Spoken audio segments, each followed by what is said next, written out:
Hello everyone, I'm the Rookie Critic and welcome back to the Fandom Collective YouTube channel. If any of you guys know me, you know that I do a bunch of pretty bizarre skits. So I'm going to give a little history lesson before we get into the actual steps. So just, if you want to skip that, click on the timestamp that I'll leave about right here, or right here, or right here, wherever the heck I leave it. Anyway, we'll return to that in just a sec. So, boom. Long ago, in the times before I started YouTube, I was in college and I was taking an intro to cinema class and I was learning quite a bit in there, and that was the only class we had in college, by the way, for film. And I was writing for the longest time and decided, you know, I think I want to actually try to pick up a camera, get myself a tripod, and actually start filming myself. My first skit I ever did was called Trying to Write a Screenplay, and I'll have that link posted in the description below right here. It's a little cringeworthy, so that way you guys can see how honest I am with I started with very humble beginnings, to say the least. Once I started a YouTube channel, I started to sort of get an idea for how to do skits. I created a lot of characters to try to interact off of. I created Jeffrey, the business side, Jeffro, the Subway employee, the Jeffster, the athlete, you know, Jeffy, the teleporting Star Wars fan with a deep voice and everything. And that was easier to kind of film stuff like that because it's just shot, reverse shot, or, you know, just different shots of me playing all the characters and then just making the dialogue all go together. So I'll show you a clip of my very first review where I have a little skit in there to give you guys a little example of how I used to be and how that shot kind of works when you can play as different characters. What you doing there? Trying to select the first round of movies to review? It's pretty tough. There's so many good options. As much as I'd rather you be focusing on something else, if I were to pick, I would choose the new King Arthur movie. That one was a financial flop. Plus, that could be a good way of choosing what types of movies you review, like based on box office success or failure. That's a good one, but not the first one I want to start off my channel with. It took me a while to realize that the audio sounded so bad because I was in a very large area and then it echoed quite a bit off the mic. Something I learned after doing that. But anyway, one of my inspirations for doing my skits that way was the Nostalgia Critic from Channel Awesome or the Blockbuster Buster, Ralph the Movie Maker. I loved the way that they did their reviews, so I tried to emulate that type of thing too when I was starting YouTube. I'd say that I've come quite a long way since those days in the beginning, but anyway, we're just about ready to start doing the actual steps. So in 3, 2, 1... And we're back! Alright, and so just before we get started on the actual steps, just know that I'm not telling you how to do a skit, I'm telling you how I do my skits, because I know that a lot of people have different formats and different ways that they started and everything. I'm just telling you how Geoff here, the rookie, does his skits. So step 1 is just writing a script.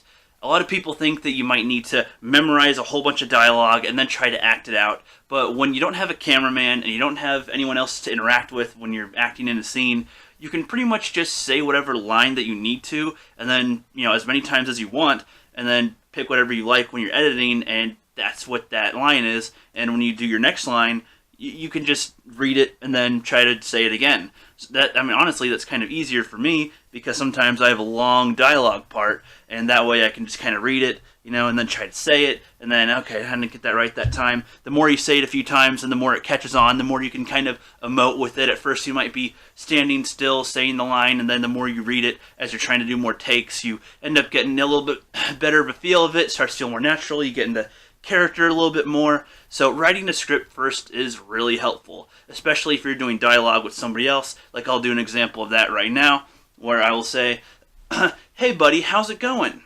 "Well, you know, it's going pretty good, but I could use a sandwich." A sandwich, that sounds delicious." "Let's go to Subway and get something to eat, man." "Hells yeah, sounds good to me."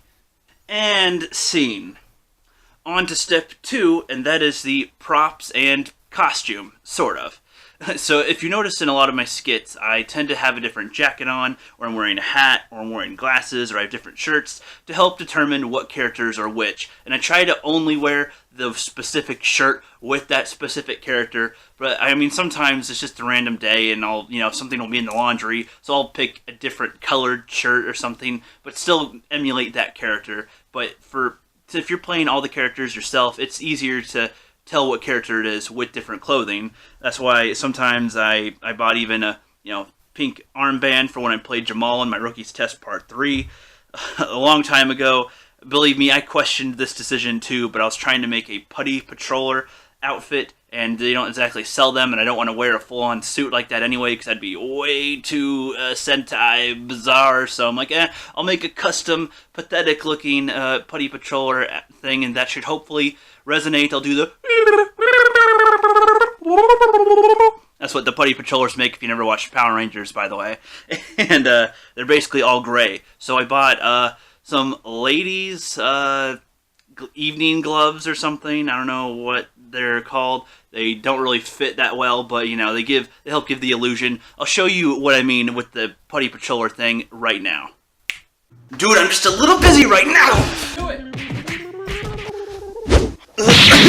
Alright, well, I don't have a costume, okay? I'm not gonna go out and buy one, alright? I don't think anybody wants to see that. Oh, well, okay. Hope you're right. Look out! What the hell?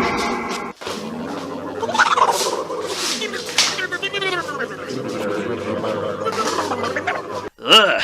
I know that was pretty cringy, but, bear with me here, okay? I also got this thing, which I usually use as the do-rag for when I play as Rex. If I had the green shirt on right now, then I'd be looking a little bit more like Rex, and then I'd get the forearm gloves that I bought that are fingerless, and then, but this thing that I bought it with the intent to use it for other stuff too, which I haven't yet, but you'll probably see that in future skits, because you can pull it down, and it can just be, kind of a ninja mask, or you can put another hat on, have a full-on different look as it is already, or you can pull it over your face to just have a faceless character if you want to have just a random guy attack you, or you could say it's a burglar. You can fold this thing up to be a scarf of some kind, coming down, or you can put it as a headband. If you could find different clothing that has different uses, then that's good too. When I didn't have my hat one time because I left it at work, I cut out underwear and tied that around my head. I'll show a quick clip of that too so you can believe me. Aw man, hell yeah! The next review is going to be Spider-Man, because we have a lot to say on that one. Or Wonder Woman. Or the new Apes movie. Dudes, if you give suggestions about movies we could review, we just might do them. Peace out, bros. So to sum it up, if you're going to play as all the characters in your video, then just make sure that you have some type of clothing to differentiate from them, as well as a little bit of personality differences as well.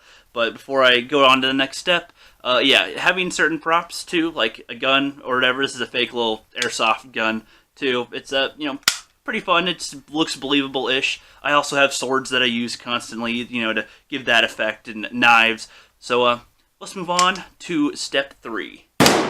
Moving on to step 3, we've got audio, lighting, and placement.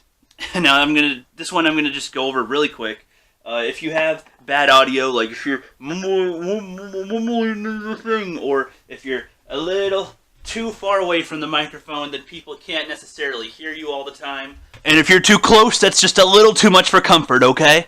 And for lighting, right now I'm in a pretty decent light right now, but if it were to be a lot dimmer, then this would look a lot worse. But if it's also a little brighter, then I'm a little overexposed. There's plenty of other videos that go over the lighting and audio stuff a lot better than I could. And for placement, this is just an easy one. If you're like in front of the camera and you're doing a really weird thing right here, or if you are at a weird angle, or your jaw is cut off when you're trying to talk, it's not really going to look as well. But if you're doing a scene of some kind that's trying to be interesting, then maybe that works. Or if you're trying to appear shorter, you can, bend down and act as if this is your height for the character or something. Which I haven't done yet, by the way, but who knows. You'll probably see more of what I'm talking about in part 2 of this video.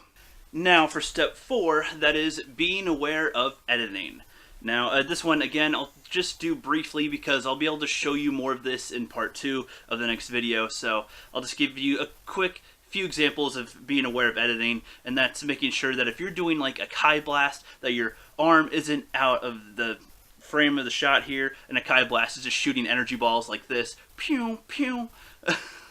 But making sure that you're aware if you're going to add music into the certain scene, that it's not too loud, or that if you're going to have it to a certain beat that you're moving along with the beat, or if you're going to, punch somebody that you have the good sound, or if you have a gunshot that you're going to do a good gunshot sound, stuff like that. And finally, we've made it to step 5, which is basically just the filming process. So for this, I'm just going to show you a few examples of a few techniques right here. And then in part 2 of the next video, I'm going to show you guys an actual 30-second skit, and then I'm going to show you the editing process of it. So in this, I'm just going to wrap it up with just a few quick techniques. If you guys want to learn how to teleport, that's one of the easiest things you can do. You literally can either snap your fingers or just, you can just do whatever you want. But I'm going to step out of the frame and teleport. 3, 2, 1. And I'm back. Simple as that. I like to use a snapping finger to symbolize when I'm teleporting, but, whatever. And, if you want to have an object appear in your hand, like this, well, that's an easy one. You just need to be holding it off screen, basically, or have it near you. Put your hand up in front of the camera like this, or, like this, or wherever you want it, and keep it still, and then just place it in there. And then it'll give the illusion, when you cut it, when you edit, that it just appeared into your hand. Very simple technique. Anybody can do that, even with just a phone, I would say. Alright, and this is just another quick one for if you're trying to film a fight scene or something. Like, you can either be facing the camera when you're trying to do a little fight scene, when you're the only actor and you don't have a cameraman, basically. You just do a punch to the camera or toward the screen-ish, somewhere, and you do a reverse shot of the reaction of it, and then it'll come into fruition. So I'll do an example of that right now in 3, 2, 1.